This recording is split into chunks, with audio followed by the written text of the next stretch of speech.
Batman Prince of Darkness, exposing the Batman character, an exposé of Batman.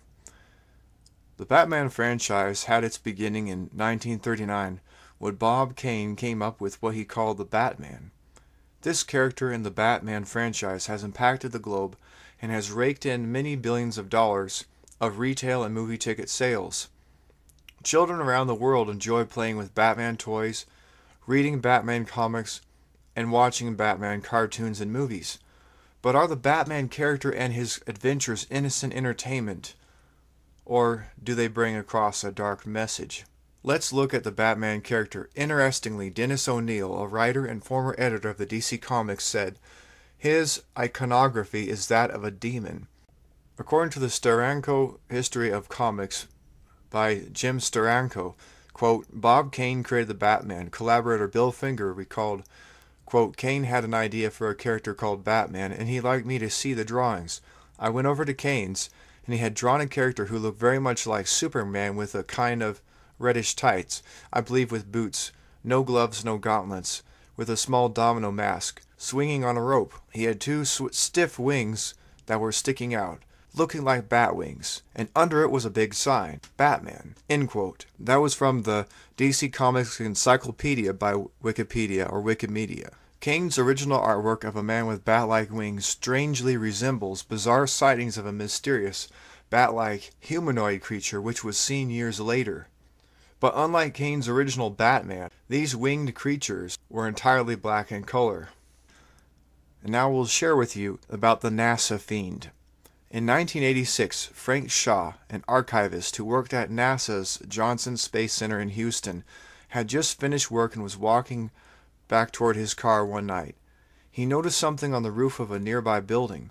It was a large, man-like figure that was entirely black in color.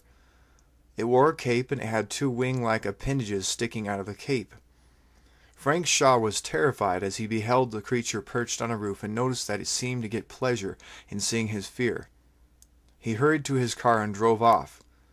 Later, he told his immediate superior at NASA about his sightings of the creature. His boss was aware of a hideous creature lurking in more shadowy parts of the Johnson Space Center. A secret file had been opened some months earlier, Frank Shaw had learned. In the file, it was reported that two German shepherds were dead and had been drained of their blood. They were found in an area where the winged creature had been seen. Frank's daughter had spoken of the strange events after her father had passed away. Frank had been given a strong suggestion not to speak of the events further. That is why the Shaw family had kept the events fairly secret for so long. Now this creature that Shaw saw, again it was entirely black in color.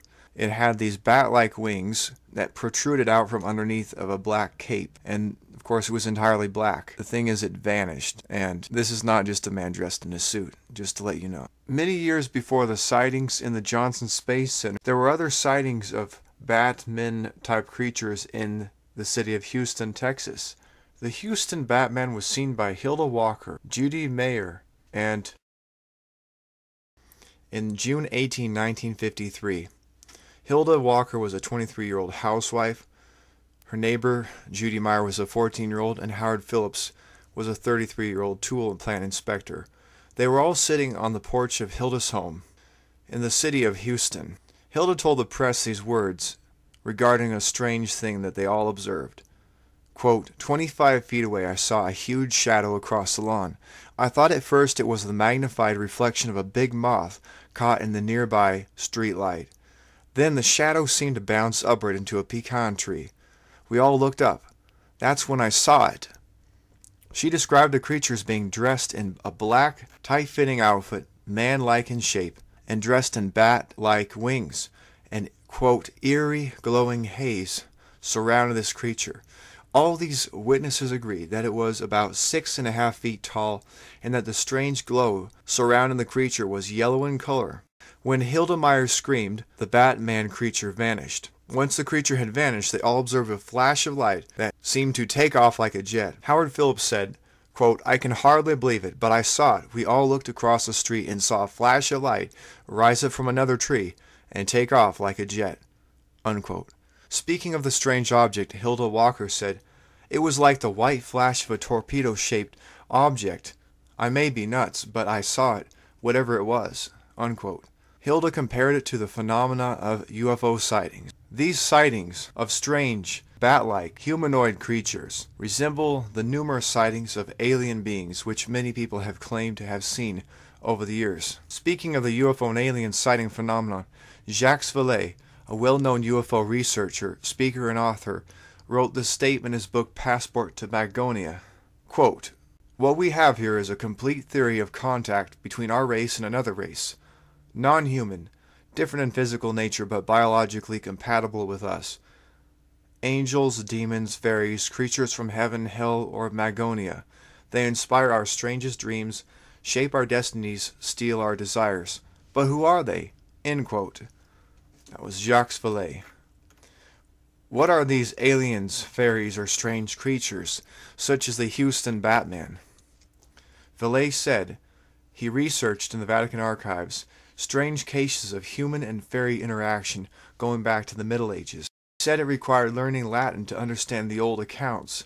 According to Vallée, the cases of human and fairy interaction are similar to modern cases of alien and human interaction. He also tied in demonic manifestations with fairy and UFO appearances due to similarities in how the otherworldly creatures treated humans and how they interacted with them.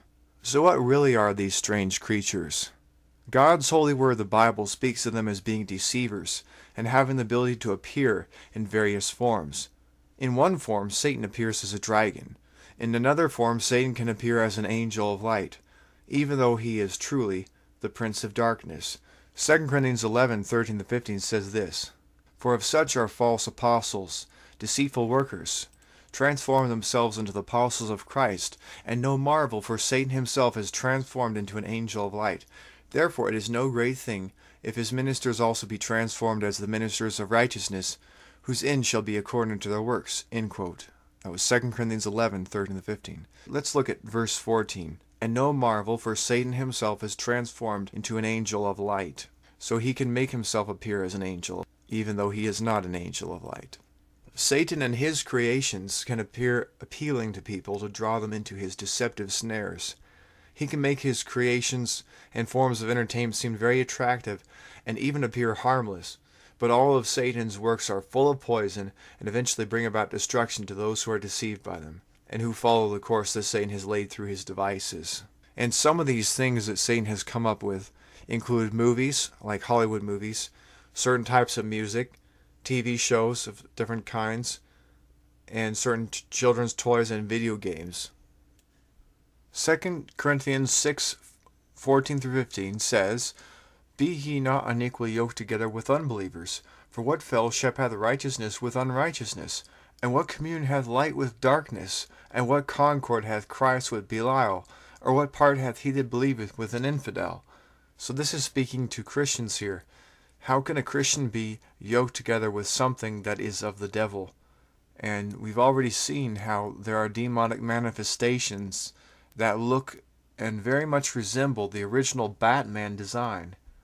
In fact, the Batman Beyond cartoon shows a depiction of the next generation Batman who is very devilish looking.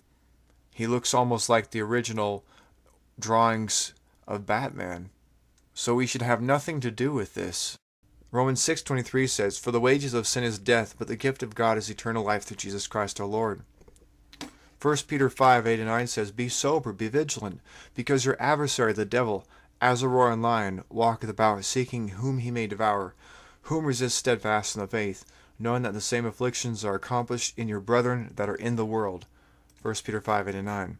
What we just looked at in 1 Peter 5:8-9 is speaking of how we need to be sober and be aware of what the devil is doing, but have nothing to do with it.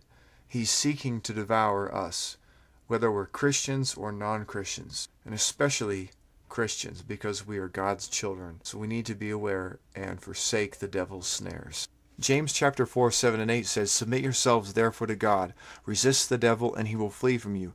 Draw nigh to God, and he will draw nigh to you. Cleanse your hands, ye sinners, and purify your hearts, ye double-minded." James 4:7-8. So the devil is seeking who he can devour. We need to resist him and not give in to his devices, his deception. 2 Corinthians 2:11 says, "Lest Satan should get an advantage of us, for we are not ignorant of his devices." And Ephesians 6:10-12 says, quote, "Finally, my brethren, be strong in the Lord and in the power of his might. Put on the whole armor of God, that ye may be able to stand against the wiles of the devil. For we wrestle not against flesh and blood, but against principalities, against powers, against the rulers of the darkness of this world, against spiritual wickedness in high places." End quote. And the word wile is defined by Webster's 1828 dictionary as a trick or a stratagem practiced for ensnaring or deception. As an example of the devilish nature of the Batman character, we can look at just one issue of the Batman comic. In Batman Volume 666, called Batman in Bethlehem, Batman mentions how he made a deal with the devil. According to the Replacement Gods documentary, this issue of the Batman comic depicts occult imagery, such as pentagrams. It shows people that look like sorcerers, and it mentions how Batman made a bargain with the devil or the old dragon, or that he sold his soul to Satan. According to the DCWikia.com, Batman Volume 666 involves an Antichrist character who is seeking to bring in Armageddon. Later, the new Batman character, whose name is Damian Wayne, and he's the son of Bruce Wayne, violently kills this Antichrist character. The DCWikia.com article also stated that Damian Wayne, the Batman character, had sold his soul to Satan. And the front cover of this comic book shows Batman standing in front of a burning Hotel Bethlehem. The narrator of the Replacement Gods documentary noted how Jesus Christ was born in a manger near an inn or a hotel in the town of Bethlehem in the land of Israel. The symbolism of Batman standing in front of a burning Hotel Bethlehem shows Satan's hatred of Jesus Christ. If you are a parent or a guardian, please take time to seek God about your children's toys, TV shows, movies, video games, and other forms of amusement. This concludes part 1. Please continue on to part 2 to hear the rest of this video. Thank you.